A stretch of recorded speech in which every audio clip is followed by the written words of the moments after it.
Hey, would you look at that? Today is February 5th, 2014. We should have hover cars and all that other crazy stuff because it's the future, baby. We are recorded live in front of a virtual and a live studio audience, and we're coming to you live and direct from the Full Sail University campus in sunny Winter Park, Florida. I don't want to brag, but man, it's awfully warm and nice down here. It's the Media Communications BS Hour, and we've got a load of stuff to talk about today. We are joined by one of the most astounding faculties on Earth. Superheroes, basically. You ought to see their capes. The way they stand, hands on their hips, steely look in their eyes. Man, what an amazing group of people. In fact, today, when we're meeting them, I'm hoping they're going to be able to tell us what they're teaching this month, because it's week one, a brand new month here in the MCBS program, and there have been a few changes out there, and some things have obviously stayed the same. Robert, the audio magician. Robert, what are you teaching this month? What's going on? Hey, Jason. I am doing the digital audio applications course. Welcome, everyone, to the MCBS Hour. Looking forward to all the topics, again, we're going to cover this week. And back to you, Jason. Thanks, Robert. Pretty sure that sitting right next to you is Mr. Pete Episcopo. Pete, what are you teaching this month? What are your students like? A good crop, I hope? Hey, Jason. Yeah, we got a great bunch, and this month I'm teaching the graphic design and communications course, and we're having a good time. So yeah, thanks for asking, and like Robert, I'm just looking forward to the show today. Well, Pete, I penciled you in for like a minute and a half of telling us what you're teaching. You're just teaching a single class? I don't I understand. am. I know it's a shock. I actually turned over the reins to the research class, media research, to Shannon, and so she is knocking it out of the park there. And then, of course, Portfolio Project is another one that I let go of. So yeah, I'm actually finding some time. Do you know I have a wife and a kid? I just discovered that. So Yeah, I saw something about that on Facebook, I think. no, it really has been a great time. So yeah, been enjoying it. Excellent. And very close to you is Janelle. Janelle, what are you teaching this month and how's everything?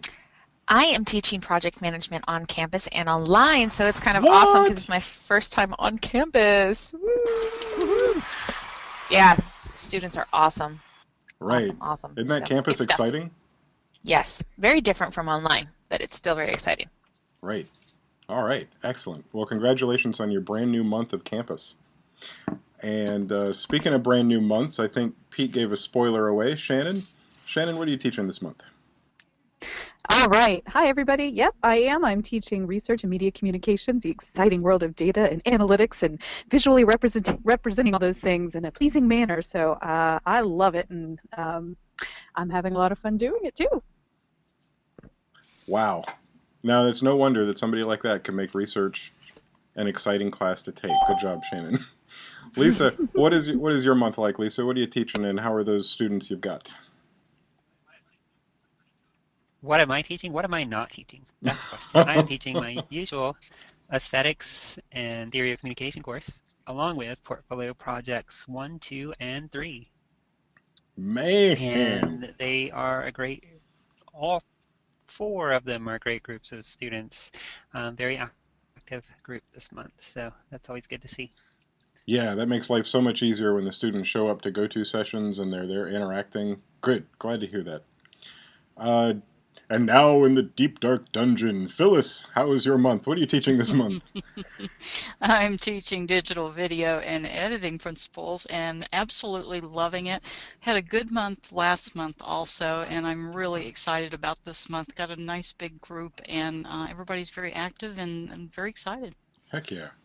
Heck yeah. All right. Good to hear that. Boy, I'm mentally walking around the office right now and thinking about where everybody is seated, and I think I haven't said hi to Isabel. Isabel, what are you teaching this month? Is it new for you? Hello, Jason. I am teaching new media tools, and I have some great online and campus students, and we're digging our hands into these new tools, and pretty soon we are going to for some other tools, mobile devices tools, other tools around. So it's going to be a great month, and I'm excited about it. Campus and online. All right. That sounds excellent. Um, and I know for a fact that Renee, Mr. Busy, sitting right over there, I can picture where you are, Renee. I'm pointing at you right now. What are you teaching? I'm awfully excited to hear about it. Well, you should be, Jason, because I'm teaching your former class, as you might recall, and I'm having a great time doing it. Um, so I've got the on-campus Intro to Media Communications and Technology, as well as the online intro class, and then I'm also doing on-campus portfolio with some of those guys. So it's very cool. We have a bunch of terrific new students on both sides of the campus barrier, so to speak, which we're trying so hard to break down at all times.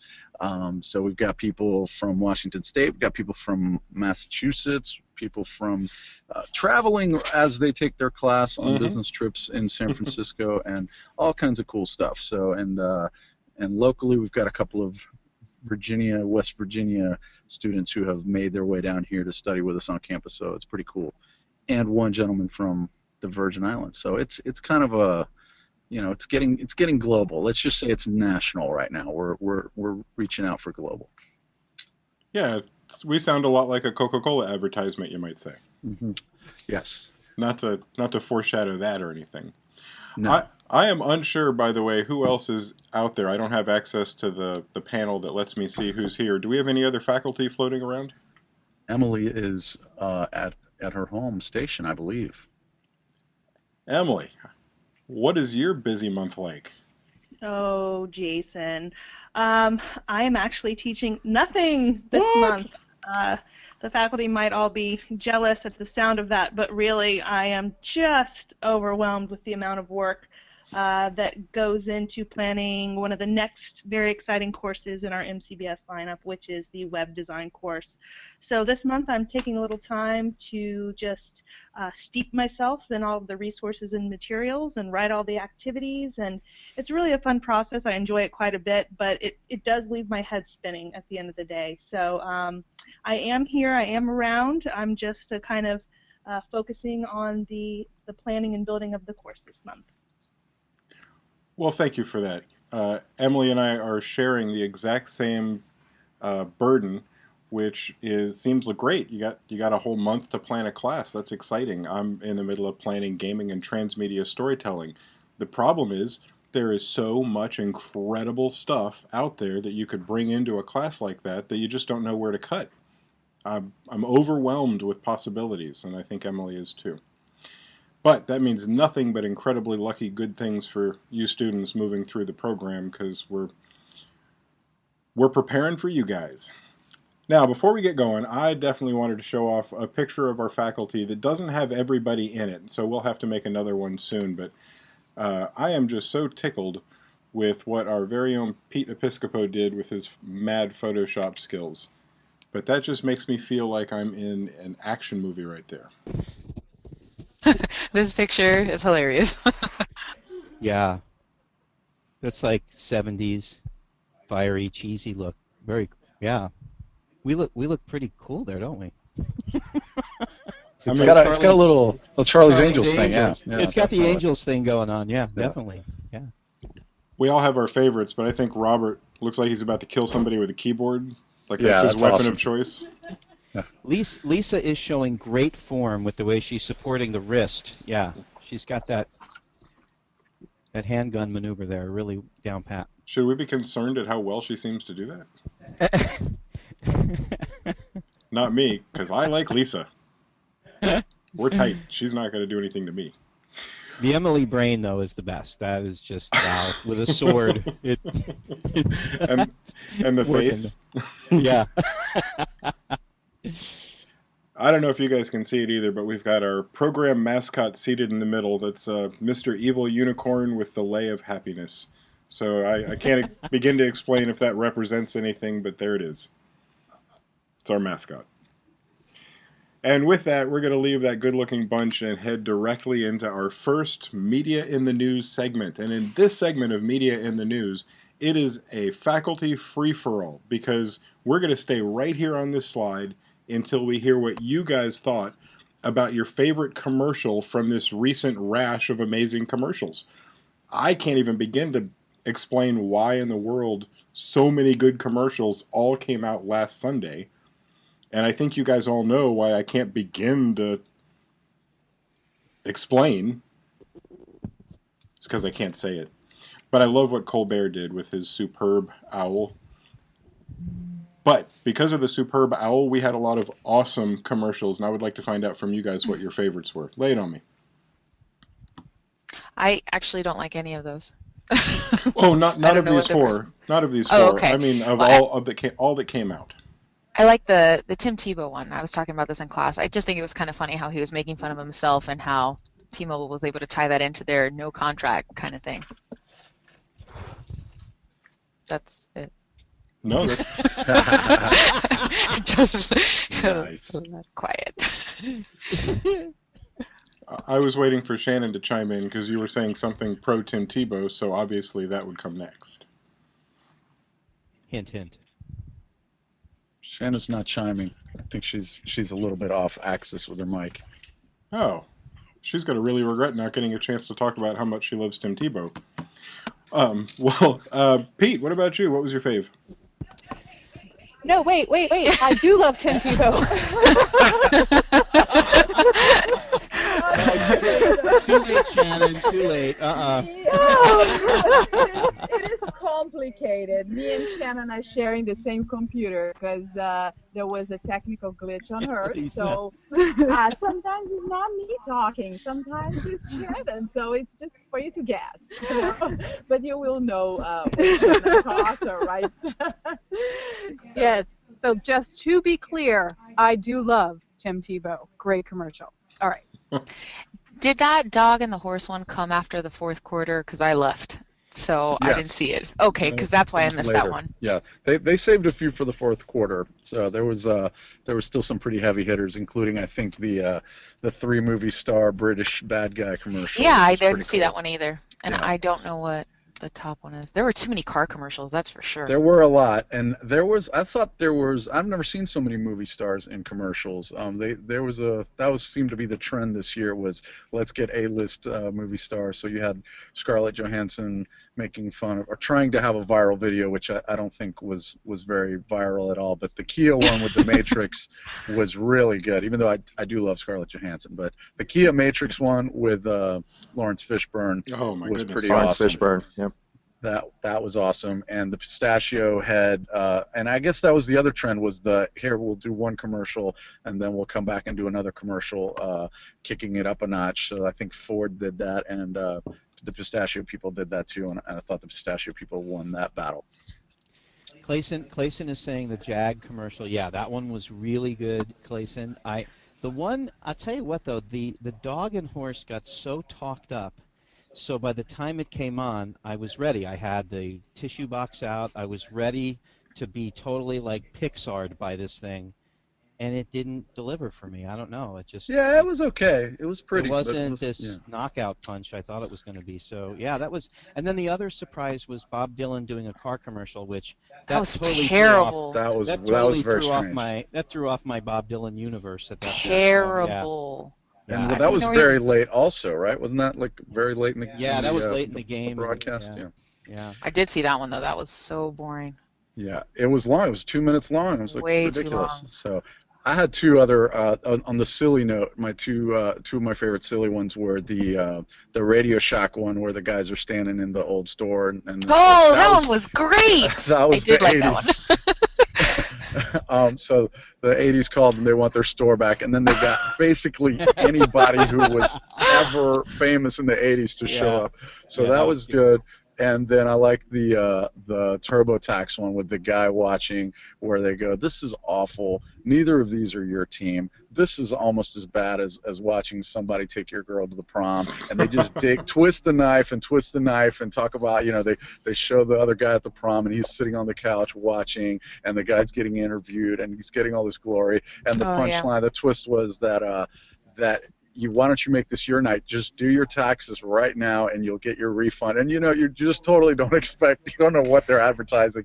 And so I thought that was a pretty funny bit and a nice twist to get some attention. So I do want to mention the Radio Shack one that you talked about, because it actually had us all talking, and we're like, you know what? The last time we walked into Radio Shack, it felt like you were back in the 80s. So I thought that was a really cool way of trying to rebrand themselves with such a large audience watching. I thought it was a really cool commercial. Yeah. And we in media research have been tracking the amount of tax returns coming in from Denver, and they're coming in droves in record amounts. So, yeah, interesting research. Why little Denver? infographic. Why Denver? Yeah. I have no idea. Yeah. Guess we could do some research into that, maybe. I would like to find out what you guys think about this more controversial, and this will be our last commercial we'll touch on so we can jump forward. But Coca-Cola seems to still be getting a lot of traction 4 days after it came out. And at first it was negative feedback, and then there was a blowback from the negative. It seemed that people, it was said that some people didn't like the different nationalities and different languages singing through that song. And it's been going on so long that there's this secondary conversation going on of, was there ever any blowback about that? Does anybody really upset about that, or is it just something manufactured to keep us still talking about Coca-Cola? Maybe it was manufactured. We talked about it yesterday in class. Clayson, do you want to chime in? Yes, no, maybe so. I don't know. I think people kind of overreacted about it. I mean, I think they did something great, and I think people just turned it into, all negative. I don't know. Clayson, do you think that it's a more generational thing, that after a certain age group, it seems like there's a population that is, that had some blowback to it, but really, from what I seem to be hearing from, a younger generation coming up, this is, this where we are. It's just, we're multi national, multiracial, and it's just, it was no big deal. No, you're right. And I think they tried to bring home the point that I think, that's kind of what America's always been, is just kind of like one big melting pot. Yeah. And, that's obviously what we are now, and that's what we always will be. And I think they tried to capture that, and I just think, a lot of the older people kind of didn't want to see that, I guess. I think it's interesting, too, though, that's always been part of Coke's brand. There was a commentator talking about I guess, a 70s or 80s commercial from Coca-Cola. Some of us remember that one, where, it was, I like to teach the world to sing, and it was a global approach to their branding. And so it's kind of a consistency thing with them. So some of us that are older probably remember the old song. I'm going to chime in and be a little different. I loved seeing that diversity. I wish that all of them would have been saying the song in English. The Spanish sounded butchered. I'll tell you right now, those words did not match. They sounded really, really bad, obviously because I speak Spanish, so I understood what they were saying.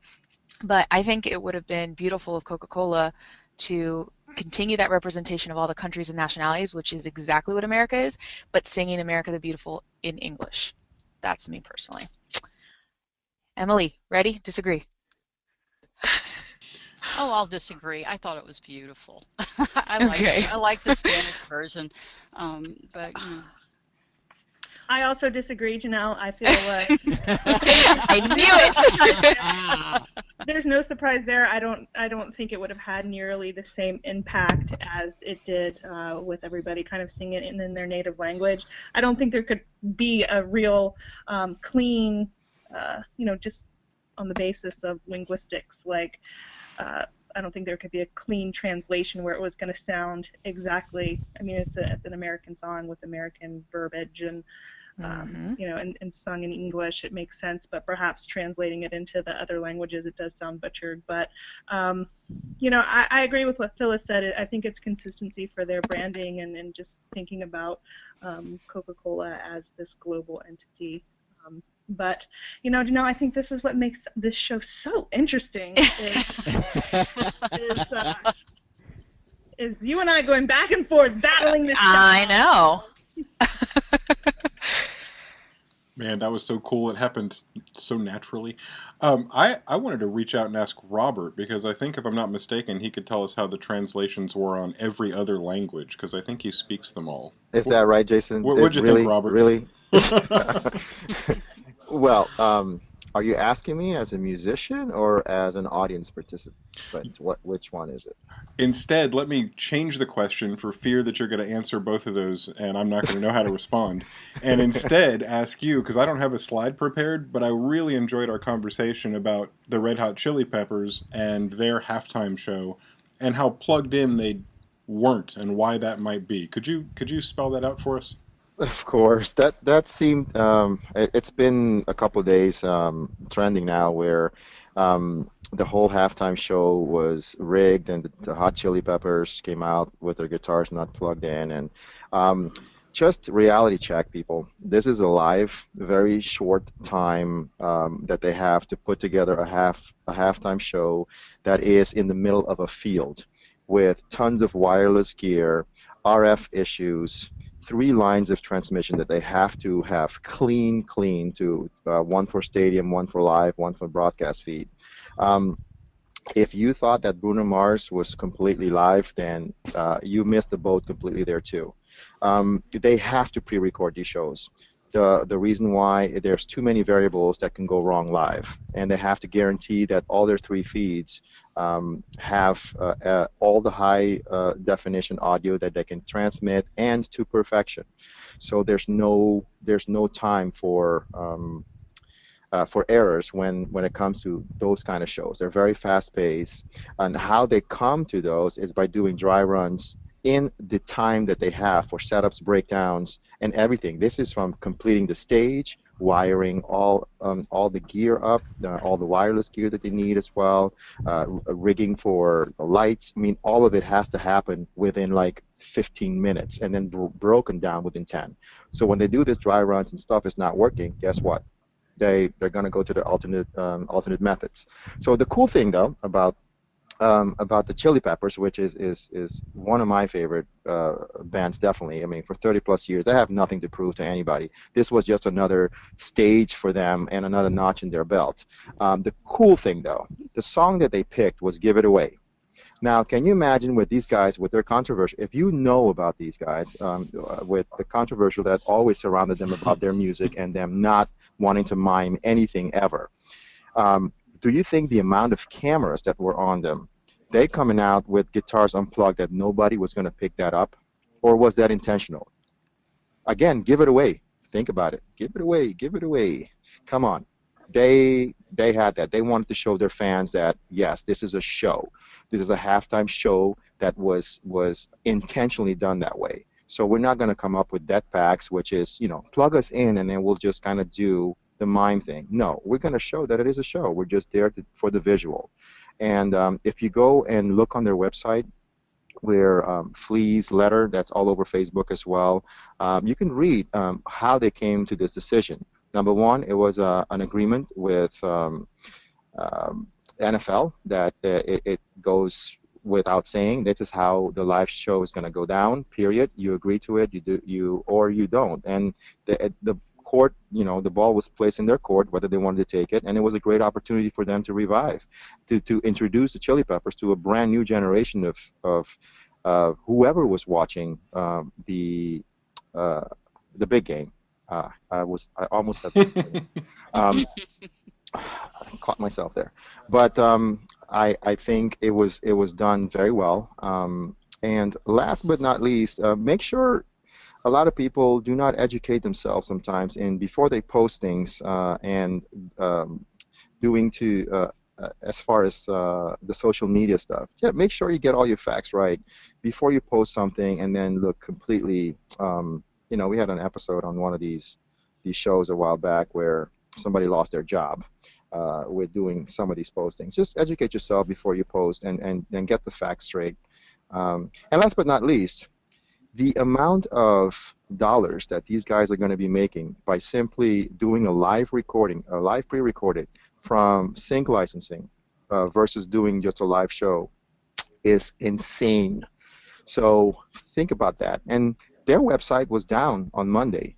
So just free press.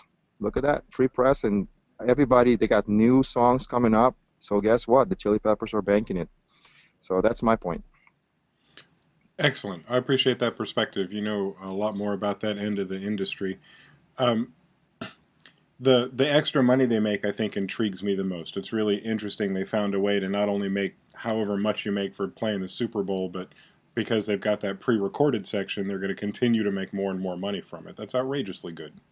It is, and you know what's interesting about these guys? They still record what I call the old school way. So what you actually heard there was them in the studio, probably tracking that one particular song with a new arrangement just for this game. Um, uh, Out of probably 10 to 15 takes, they pulled the best one because you can tell they were totally vibing on all that pre-recorded track. Mm-hmm. So it was them live in the studio, not an overdub here, overdub there. It was them. So kudos to them. They're still the way these guys make music is amazing. So excellent, and I appreciate everybody with your observations there.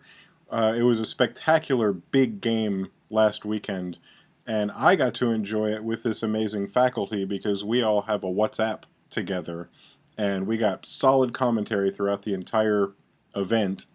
And it was like being at a party with all those people. It was a lot of fun, and I love hearing it come out in the show again.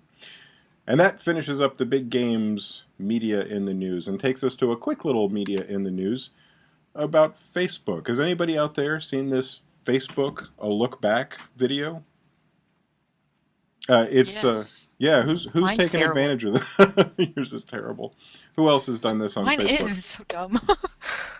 You know, I looked at mine and it brought tears to my eyes. And, you know, it's terrible video. I mean, it's very cheaply done and everybody's is exactly the same.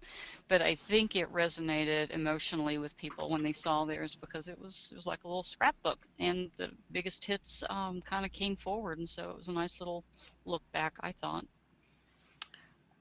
Well, I guess I didn't like mine at all because I've been on Facebook, it was kind of crazy, 8 years, and it was picking the worst highlights. Like, it had food pictures. I was like, really? You chose food over, like, family pictures? And it was kind of dumb. I didn't like mine. Well, it's based on the number of likes that the pictures and the comments have. So I guess, Janelle, you take That's true. incredibly good food pictures. Food pictures, I guess so. You're like, it's Janelle's family, but look at that pie. I think that's what it was. Jeez, I'm gonna stop posting food pictures. Well, I haven't played with mine yet, but I got to see Shannon's, and when I watched hers, I also got the allergies that come sometimes when you watch things like that, because it was bringing out all these great memories we've had from the last 5 years, pictures and moments that people liked, and Here's what struck me, though. This was their 10-year present. Facebook gave this out to everybody as a present for their 10-year birthday. And it's at a time when Facebook is tanking. They are diving. People are leaving because they don't like having their lives out there for everybody to see now. Other people are leaving because they're finding other social media sites that work better for them to stay connected to the people they want to stay connected to. And there's even this movement of going back and deleting all of your old posts so that they're not just sitting out there for people to see. Things that you said 2 and 4 and 6 years ago. And even to the point where Mark Zuckerberg himself dumped his stock for billions of dollars. If the guy thinks that his stock is going to devalue and so he sells it, I would think that'd be the one guy that would know. He's got the numbers in front of him and he sees what's coming. So keep all that in mind when you take a look at what they've done here. They've created a present for you. It's a commercial. They have taken all of our history on Facebook and turned it into this, hey, don't forget how great Facebook is commercial. Let me bring a tear to your eye because I show you pictures of your children and remind you how great your 40th or your 20th anniversary was.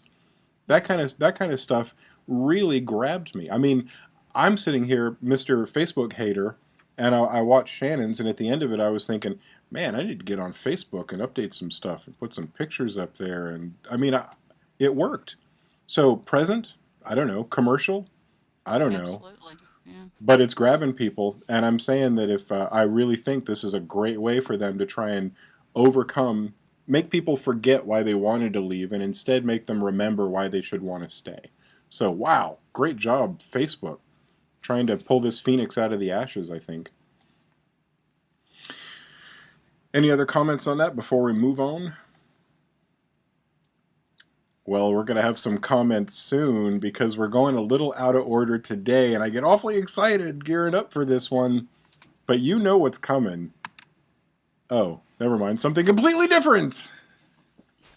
Sorry for those of you that were getting excited about hashtag be social media savvy. I guess that's not next. Instead, it's time for Meme in the Making. If you haven't seen this kid, you're about to. He's going to be everywhere. He posted a video yesterday, and we're going to watch it together. He's just cute. He reminds me a lot of my son. My son's just a little bit older, a little bit more active, but just the same kind of heart, the same exuberance and youth. And this kid put this video up on his YouTube channel, and you'll see why in just a second. And somebody from Reddit found it and posted it. And we'll take a look at what the results of that were. But for now, here we go. The first little clip from Sir Fedora. Hey YouTube, I didn't see you there. Oh wait, I did! Hey YouTube, what is up? It's Jackson here, and today I'd like to tell you, we did it. We hit the 1 like. And I know that you guys are going to be like, dude, it's just 1 like, but it's still awesome that I know that you guys are there. Like, even though you're not there, you're there. So I just still think this is pretty awesome. That you guys are actually sticking with it. With it. So actually, I've made a little thing on iMovie that is coming out today or tomorrow. Either one. And it's going to be awesome, and I hope you guys love it. But, I know I could just merge it with this video, but I'm like, nah, I'm too lazy. Like, yeah, I can't believe we have a like. So I'm going to ask something big. Can we hit the 3 to 5 likes? Aww. I'm feeling awesome right now. But if we could hit 5 or 3 likes, that'd be amazing. That'd send me through the roof miles, knowing that a channel with no subscribers with a video that got 3 likes. So if we could do that, that'd be awesome. Okay. Aww. I know. The precious train has not stopped yet. We have not pulled into the station. But I wanted to stop before we moved on so we could take some notes. I want you to get some paper out and some pencil. If you guys are wondering how you promote your site or your channel or your blog, I want you to listen to what this kid does next, because he wants to make sure that you stay connected. He's got no subscribers at this point. He's hoping for 3 to 5 likes, and while we're at it, maybe we could get some more of this. We'll talk about some results after Sir Fedora's next bit. And my YouTube links for my Twitter are down below, Sir Fedora. But yeah, I've realized that I was so happy that I haven't even been sitting on my stool. Let's go, people! Come on. As well as my WordPress site is down below. You can sign up for free. No information's told. The information doesn't even stay with me. It actually goes to a bottomless pit. So I will ask your email, but that is not going anywhere. I promise it's going to a bottomless pit. It's just going like type. It's like a pit with lava in it. That's where it's going. So go do that right now. Just follow me on Twitter and go sign up for my site and subscribe and like, because that's all I need. And then I'm gonna go through the roof again. I already went through the roof. You know what? Do you want me proof?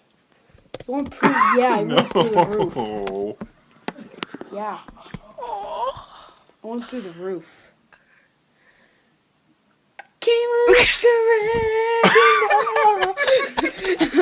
I'm thinking about doing that in this bed, but whatever. See you later. Peace out. See ya. Oh my goodness. Oh, it's not over.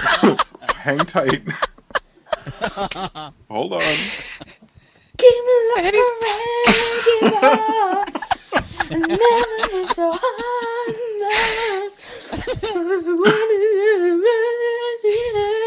Where are his parents?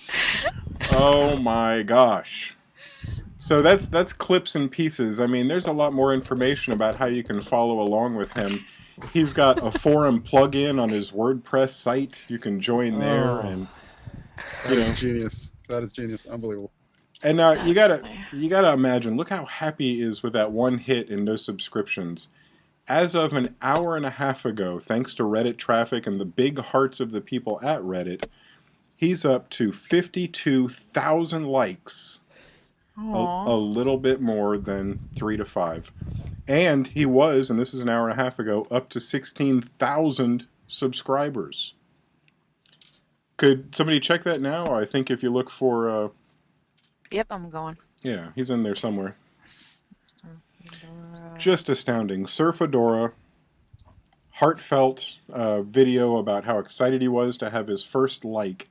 288,399 hits and over almost 65,000. 3 more and you get 65,000 Oh likes. my gosh. So he just did that right then. And how about subscriptions over next to the subscribe button? 23,307. Oh, that's just, I mean, he's going to go through the roof. He's going through the roof. Oh my goodness. He even renamed his video because you can edit your video titles, and his wasn't, when he posted it, what it is now. What it is now is what the bleep happened. What the bleep happened? He didn't even spell happen right. No, he didn't. He didn't. Oh my goodness. Take a look at the dislike column. I would just like to point this out. This is quality metrics you can see here. With 52, just in the screenshot from an hour and a half ago, with 52,000 likes and just about 600 dislikes, you think, oh, what kind of jerk dislikes something that cute? Well, I'll tell you. Everybody. There's just a percentage of jerks out there, and that's how it is. But you can look down here and find out there's like a percentage. And rather than, usually you see 1 in 10 for dislikes, maybe 1 in 20. This is practically 1 in 100 disliked. So the percentage of dislikes to likes is very, very, very low by comparison. So you're always going to have people like that. But this kid is so loved right now that you've got very few people that are heinous enough to dislike that kind of excitement and enthusiasm. Keep an eye out. Meme in the making. You're going to see them all over the place. I'm thinking of doing a parody myself. You should. Please like the MCBS Hour. Please subscribe. We had 2 views last week, and if we could get to 5, that'd be amazing. And this whole team, this whole faculty can go through the roof. So, Yeah. All right, folks. We need to hire him to do it for us. Oh my gosh, I know. I don't know if we can afford him because he's now famous. Well, that completes Meme in the Making and takes us to what I hyped before and can't really hype up to that level again. Hashtag I know. I can't. No, be social media savvy with Janelle. There we go. Yes. Okay, so today I found this really cool article. It's talking about brands that are using Instagram. Well, it's literally brands crowdsourcing products that are shooting it through Instagram. And they're doing it not necessarily through their own site, but through actual women who are using these products, the handbags, the shoes. And so they're lifting up the social platform to be able to get people to hashtag their products in their pictures, because people are more, they're more likely to trust their peers or their friends or their family than they are. Oh shoot, I just realized I left something on the slide. Anyways, so you can edit that afterwards. Did you see it, Pete? I just noticed it. So sorry. No comment. Yeah, I know. So, sidetrack. Anyways, so one thing that West Elm was doing pretty cool, if you'll notice on the next slide, they include adorable images of animals. And something that they said was, it's just the law of the internet. No research is required that everything gets more likes when it has animals on it. So here they're advertising their chair, but it doesn't look like their typical, picture that would be for a photo shoot. And the other one is a chevron rug that they have, and the other one is a West Elm couch. But again, it's all West Elm. So they'll hashtag it with West Elm. Other people will promote it just because of the dogs. They'll pin it on Pinterest, but it's been starting on Instagram, so it's been pretty cool because several companies have been picking up on this. Lancome has been doing it. Coach has been doing it. A lot of shoe companies.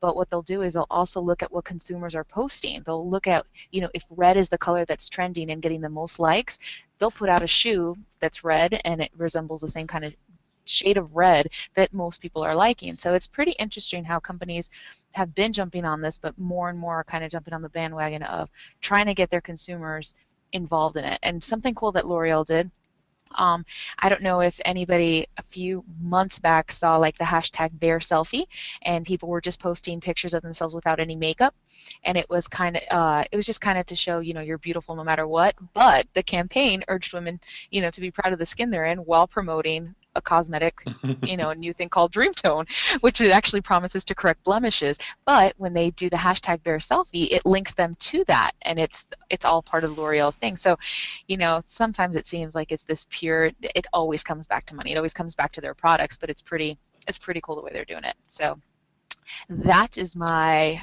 be social media savvy. It always. And I need to edit the slides. Always comes back to money. It always comes back to money. But yeah, definitely a cool way that all of you guys out there and our social media rock stars, that you guys can, learn to use all of these awesome social media tools to be able to promote products for your companies. I like that everybody watching the archive is going to wonder what that blurry little box is up in the I corner. know. I can't believe it's still there. Messed up my slides. Oh, Janelle, you left such a horrible, bad word right up there. I can't even believe it. I know. Oh, my goodness. This is a PG or better show. Oh. Well, thank you very much, Janelle. And now we are leaping off into I Can't Believe This Is Someone's Job with our live guest. We have a guest in the studio audience. Woohoo! Glad to be here. Author Tom Lucas. So glad to have you, Thanks for Tom. having me. Tom, I just, before you start, I'm going to interrupt you because what Janelle was just talking about with the animal pictures. Years ago, I went to a publishing seminar, and the guy running it had published a series of internet law books that all featured bloodhounds sitting in front of computers on the covers. And he said, research shows if you put an animal on your book cover, it sells better. It's and crazy. At the time, I thought he was just another crazy person, which I have accumulated throughout my life. But it turns out that he was right. Wow. I have to rethink this. My next book cover. I have to sneak a dog in there. well, the next book is going to be exciting, and I was hearing a little bit about it. But would you tell us who the heck you are, what you're doing here, and what you have to do with this book cover that we have on the screen right now? Sure, absolutely. Well, my name is Tom Lucas, and I'm also Full Sail faculty, but I'm over in the creative writing for entertainment BFA program, and I'm a blogger, poet, short story writer, and author. And what we're looking at here is the cover of my first novel, of what I hope to be many more to come. And I'm here today to talk about how the book went out there and whatever other questions you have for me. Well, great. I was lucky enough to get a copy when it was hot off the presses, and I read half of it in paper form, and then I got the other half off of Amazon and read it on my Kindle. Could you tell us about that process of self-publishing and making it available on an ebook? Because I think there's a lot of people that would be interested in that. Oh, sure. Well, it's so easy to do now, and there's a lot of services that will do that for you. You can actually finish up listening to this session and sit down at your computer and have an ebook up and on Amazon probably by the end of the night. That is, of course, if you have a fully prepared, very clean, professionally edited, proofread, and typeset manuscript ready to go. The actual uploading process takes no time at all. I used CreateSpace, which is owned by Amazon, and you create an account, and for as little as about $50, you can have both an ebook and a print book available on Amazon. That takes care of Kindle for ebooks. Probably the biggest company around for every other venue, which is like Nook, Kobo, whatever, Johnny's e-reader. I don't know. There's a lot of other ones out there. Is a website web service called Smashwords, which offers just the list of distribution points where your book will become available through uploading through them is crazy, and the royalty percentage that they take on your ebook is teeny tiny, minuscule. You'll barely even notice it's gone. And so Smashwords has remained a very prevalent force outside of Kindle. So iBooks, how could I forget iBooks? Apple, they distribute to all of them. Mm-hmm. Well, let me ask you a very leading question, if I may. Mm-hmm. Well, when you self-publish, they take a very small percentage, and if you give it to somebody, one of the big publishing houses, they take a lot of the revenue that comes in from your book sales. What's the difference? What do you get when you publish with a publishing house that you don't get with Amazon?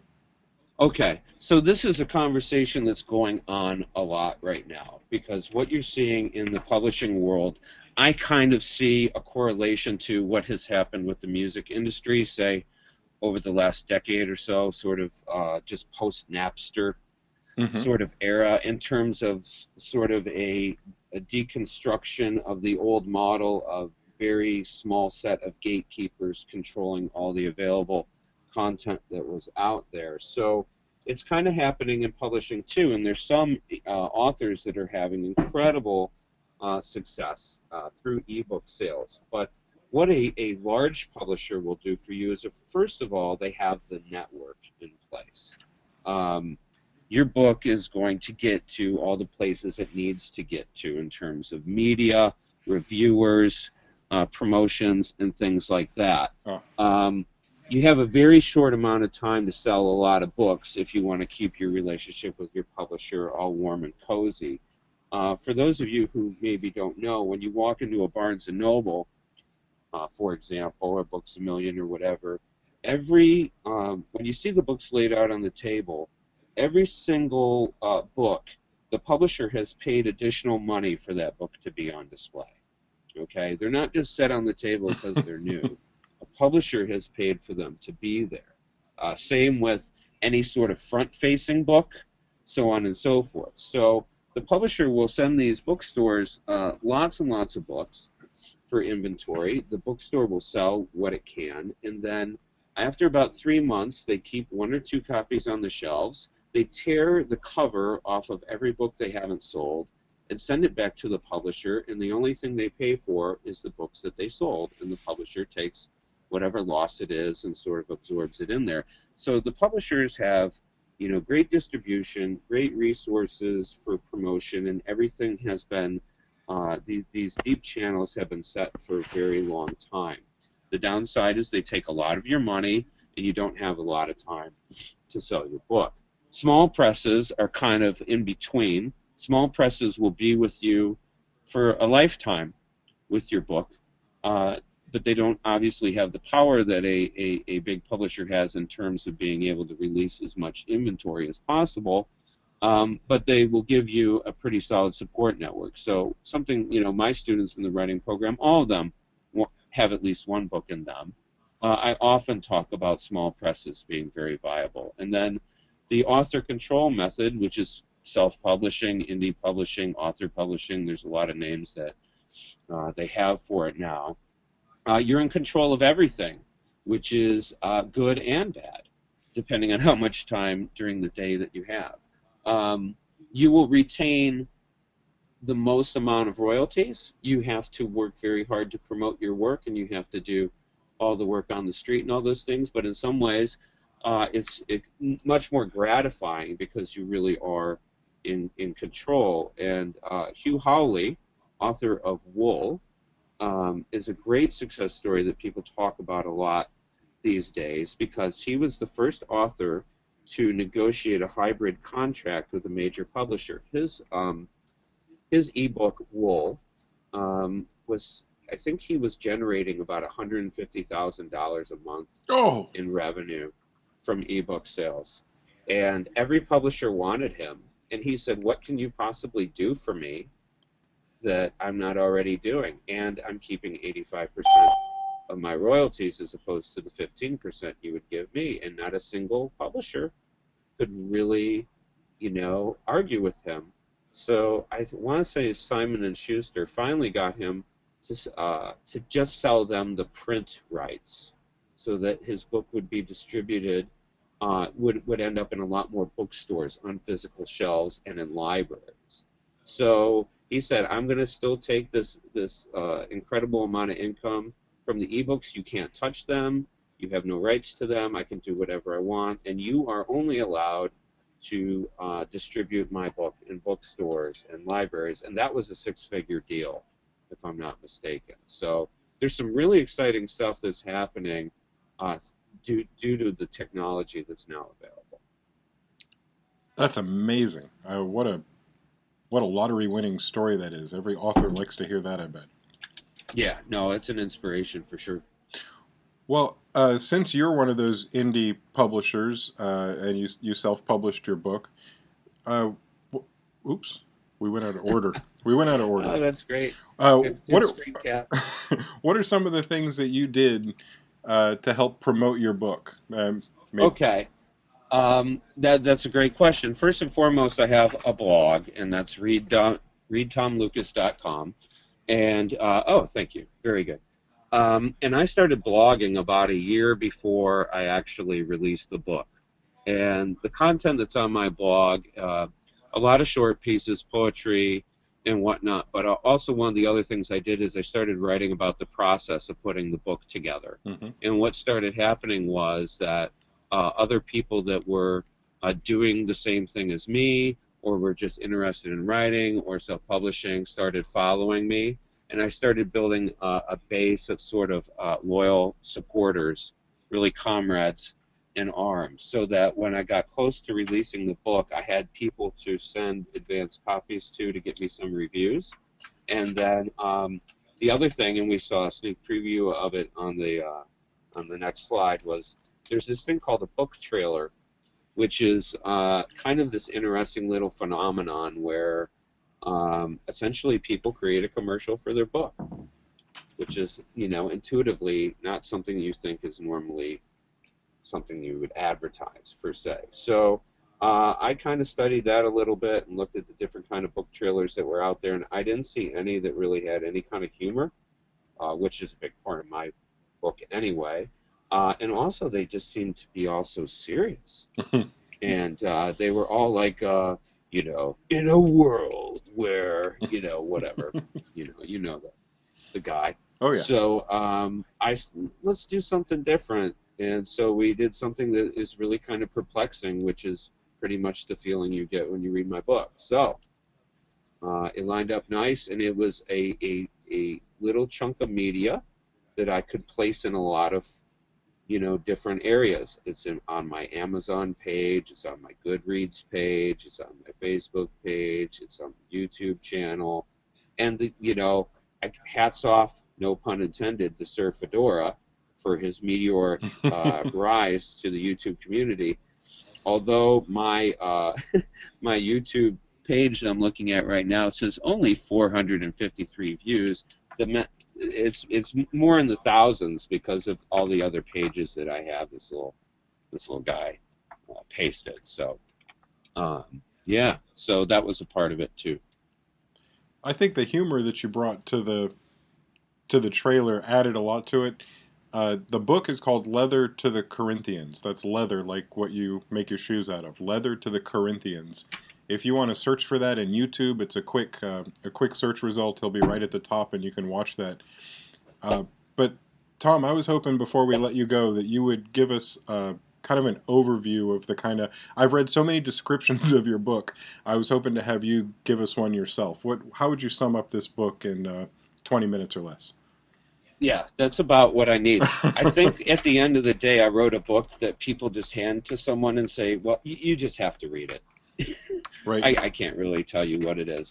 But essentially, it is a sort of My Little Alice in Wonderland. It's a pop culture dystopic satire with an ensemble of characters that all essentially represent these big pillars of what I guess you would call modern society: mass media, religion, fast food, business, um, did I say religion? Religion, and just economics in general. And it's a big satire on what it is to be alive today, and all these things that I think are really choice targets to chip away at. It's been described as Monty Python meets Hunter S. Thompson doing a what did the person say? It's a Naked Lunch. It's sort of Naked Lunch, Monty Python, Hunter S. Thompson. It's a somewhat disorienting read. It's chronologically not correct. It bounces around a lot. And early on when I was writing it, I wanted the reader to have the sensation of flipping channels on a TV. And that's a part of it structurally. And as an aside, my next book is a more of a standard narrative with actual character development and a considerable amount of plot. But I'll be bouncing back to this world after that one. Well, it's funny you mentioned that, because I was gonna give you the double thumbs up on your characters that you have in there. You really bring some just some insane people to life. And it's a lot of fun to watch how they interact with an Who's your favorite? Already crazy Let's just world. indulge me for a minute. Who's your favorite? Well, out of what you know, the general is pretty much just as kooky as you could possibly get. So I'm gonna go with your main characters. The scene where he's sitting down with the lost soldier, and they're playing. What are they playing? Xbox? What game are they playing? They're playing a video game version of the book on an Xbox. Yeah. That is so surreal. It's like a meta scene where you fall into the scene that you're reading about. Cool. Just a lot of good stuff in there. And for those of you out there that don't own a copy, for crying out loud, Amazon.com, Leather to the Corinthians, shockingly inexpensive for the electronic version. But if you want to get it signed, you're going to need to buy the actual hard copy, bring it to Building 5, and we'll walk you over to Tom so he can sign it for you. I'll be happy to sign it. And for Full Sail students that are on campus, it is in the Full Sail library. I saw that. Copies. Yes. So you can always go check it out of the library. That's totally cool. And some of the students might not actually get the pun that is in the title. So do you want to tell them what it is, or do you want me to tell them what the pun of the title is? You go for it, and when you're done, we're going to let Ivan ask a question, because we have a student that's curious about part of the process. Oh, sure. All right. But first with the puns. Okay, so for those of you that may have missed out on this choice commercial, in the 80s, Ricardo Montalban was a celebrity spokesperson for Chrysler, and they had a car that was called the Cordoba. And the commercial mentioned as one of the great luxury features of this car was that it was upholstered with rich Corinthian leather. There's no such thing. They knew it then, and it's well documented now that there's no such thing as Corinthian leather. So the title, based on that reference, tells you all you need to know about what you're going to expect within the book, which is one of the key things that a good title of any kind of piece of media should elicit out of your potential audience. Absolutely. So, Ivan, are you able to speak your question, or do you have to type it in? You can yell it across the room, Ivan. Yeah, you might. I think I can almost see you. You might be muted. Yeah. Okay. I'll write it down. He's typing it in the chat box. Oh, you can hear me? Oh, you can hear me now? Yeah, we can hear you. Oh. Okay. Hello, my name is Ivan. I wrote a children's storybook, and I'm editing it on iBooks. I would like to know if you recommend me to, because it's my first book, to publish it for free or put a price on the book. Good question. Oh, that is an excellent question, and I'll tell you, I personally don't think that you should give it away for free, because first of all, it's your blood, sweat, and tears, and part of being an artist or a creative person is, is some kind of return on that. Amazon does a thing with the Kindle where if you're enrolled in a program called KDP, which is Kindle Direct Publishing, you can offer 5 days a quarter of free downloads, which you can use for promotional purposes. But pricing the book, what I would say is look at the other books in your demographic that are there already and price comparatively. Free or 99-cent books or things like that, a lot of times people will perceive them as not having value. There's this idea that hey, if I got to spend a couple bucks, then maybe this is a halfway decent thing. So, long answer to a short question, I would not go free, and I would price exactly in comparison to the other books of similar quality or type. All right. Thank you very much. Sure. Great question. Yeah, I'll bet a bunch of people out there had that question. And you know, just for the record, for those of you out there that are interested in more about self-publishing and how that road works, follow Tom's blog. I remember reading a section where he talked about that, what happens when you price something so low people deem it as not being valuable. So yeah, it was I played around a lot with the price point before I found something that got me the most steady sales. I bounced around a lot with it, and yeah, follow my blog or just visit and use the contact link, which is up in the top menu on the right, and email me if you have a question. I'll be happy to. I'm also on Twitter at ReadTomLucas. You can always just tweet your question to me as well, and I'm also on Facebook, Tom Lucas Author. But you know, there was some pretty solid criticism of Facebook at the beginning of this session, and managing a Facebook page I find to be, you know, somewhat frustrating because they dial down your views because they want you to advertise your posts. So I don't find it to be the most viable way to reach my audience, but I'm there. And like my page, I'm almost about to hit 1,500, which again isn't Sir Fedora numbers, but then again, you know, I'm just not cute like that. Oh, we used to be able to pull that kind of stuff off, but we've got to stand on something now. You are absolutely a beacon of hope to those of us that have a book we'd like other people to read. And Awesome. We thoroughly appreciate you joining us, and we hope you'll come back when that second one hits the electronic and actual shelves. Oh, absolutely. I hope you like horror. Well, so, it's a horror novel. Yes, please. Oh. All right. ReadTomLucas.com. And follow it. I was asked to plug it. I'm even going to put it in the chat window for those that are live. Oh, hey, thanks, Janelle. Yeah, ReadTomLucas.com. There you go. Well, that was an excellent section. I'd like to go for another hour or so. But you wouldn't believe Pete is over here in the sound booth pushing me out of the way so he can get to the computer. Gosh, Pete, sure, here. I guess it's tool time with Pete. Thank you, Jason. Oh, so good to be with you in here, Jason. This is a nice... You guys don't see this place. I mean, he's got a view of pretty much all of Orlando from this top of the building. It's amazing. I like this room. Okay, well, hey, it's tool time, you guys. And today we've got kind of a special story that we're going to share with you. And so I'm just going to go ahead and start moving the slides ahead here. This week I want to talk to you guys, and really for our students, this is a big one. I am gonna share an app with you guys like we always do.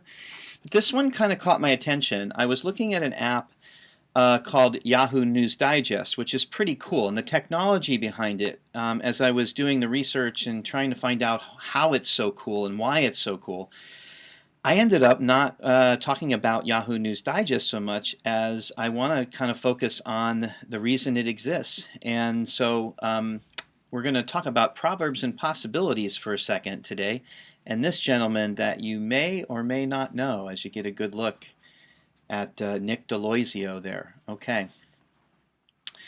We're all familiar with the proverb that really comes from Plato, that a true creator is necessity, which is the mother of invention. And that quote really comes to us today as part of an old British or English proverb, necessity is the mother of invention. It actually came from Plato as he was talking about the state in his writings. And so, but that really plays into today. Necessity is the mother of invention in this story, and I want to share it with you briefly.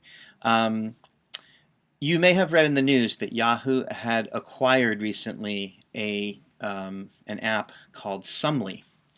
And the name behind that app is Nick Deloisio. And Nick was working on a project and searching the web. And as he was, you type in your search, and this fire hose opens up of responses, right? Of pages and pages of information that you have to sift through. And so we either get tired after a while. You know how it is on search, right? You get tired after a while, and as you're searching, it's like, okay, well, I'm only going to go to 10 pages, and there's like 400 pages, and I don't have time for all this. So Nick was doing some research and searching the web, and so the necessity that happened was that he wanted to sort of collate the information that was coming back. Now, at 15 is when all this happened. I mean, he had some background. He was studying Objective-C and artificial intelligence and natural language processing and these kinds of like fields of summarizations and stuff like this. So this is a student who was interested in coding. I do at this point, and I don't have access to typing it in, and perhaps somebody out there could type it in the chat, code.org. That's it, just code, code.org. And this was a site that particularly, well, code.org is really an organization that promotes computer sciences in schools and makes it accessible to students no matter where they are, how wealthy the school is, how not wealthy the school is. Code.org is dedicated to expanding participation in computer science. So, Nick was particularly impacted by this. And as he kept trying to write a program that collated this information, he created an app called Sumly. And he created this app eventually with the funding from Ashton Kutcher and Yoko Ono.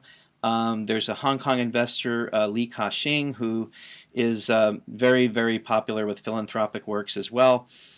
Long story short, Sumly becomes an app, and Yahoo then buys Sumly from Nick for $30 million. And I bring that out because I want our students to really see that he was just solving a problem. He wanted to see his search come back a certain way, and he was wondering if he could create a program to go ahead and assist him with what he needed. And basically, the way Sumly worked was that it compressed long pieces of text, right, that you would type into a brief synopsis, and of course, it used a statistical model. So he worked this thing out, and then it got the funding that it needed beyond that, and became Sumly, and then Yahoo comes along, who really needs a relevance now, right? Yahoo's been battling Google, and all these search engines like Bing, and so Yahoo comes back and they're looking for the next big idea. So not only do they pay him $30 million, he works at Yahoo while he's finishing his schooling. So to our students, I really want this to kind of speak to you guys as to be able to say you're finishing your high school diploma and then some at Yahoo while you're on the floor at Yahoo just doing your job developing other things. I want Nick Deloisio to really speak to you guys. Most of our great ideas, and Nick shares this, I want to encourage you guys to look on YouTube. There's a whole bunch of interviews on Nick Deloisio. Check out the interviews when you're messing around on YouTube. He does talk about how great ideas come many times from non-coders, people that don't know these languages, but have great ideas that can be invested into, and you can connect with other people that can write code and create these incredible projects. And so necessity becomes the mother of invention, and sometimes those inventions are very far reaching. So I say to our students today, sometimes make a necessity one of your side projects. You know, we've got a portfolio project class, and that class, who knows, you could start an idea and start fleshing it out, right? You take what you learned in Janelle's class in project management, it becomes a project, it goes into your portfolio. Who knows, maybe someone sees it and it becomes a 3-star project as it has a quantifiable, you know, you can measure its success. And I really, really want to encourage our students today in that. Okay, so anyway, that's Nick's story, and I thought you guys would all find that to be a profitable thing to look into today. You know, really encouraging, inspirational. And then, of course, I can't pass the opportunity up to tell you about an app. And you know, I get a little bit of, I feel bad, like I always talk about iPhone apps, and a lot of us here have iPhones, and we tend to like our Mac products. So I want to just dedicate this time to an Android app, and I hope that those of you guys who have Androids feel the love from Tool Time and the Tool Time Institute today. And I want to tell you about Clean Master. If your Android device is slowing down and it's sluggish, you might look into Clean Master. This is one that a lot of people like. It will totally go through your device, do it all, you know, pretty much for you. It's very intuitive, and it will totally get your Android device back up and just screaming fast. So Clean Master is the one you want to check out today, and that is pretty much it from Tool Time. So to recap, remember the lesson of Nick Deloisio. You know, try making some of those necessities a project, and you never know what's going to happen from them. And also, you Android users, check out Clean Master, and that's about it. So from Tool Time, remember today that necessity is the mother of invention. All right, and that's it. So glad to be with you guys today, and hope you enjoyed that segment. Jason? Thanks, Pete. You know, with the mother of invention quote on there, I was hoping you would have added a set of like a mother wig or something. You usually have a pretty good hat. I know, there's just so much time. All right. Well, believe it or not, we have made it to the end of the show, and we are looking forward to seeing all of you next Wednesday at 2 p.m., because if you can be here live, we love having you in the audience. And if you're listening to us on the archive, we appreciate that too. And it'd be so great if we could have 3 to 5 likes on this show. Especially a show with so few subscribers, just 3 to 5 likes. Have a great week, everybody. Loved having you here, and we'll see you next week. Go, Janelle.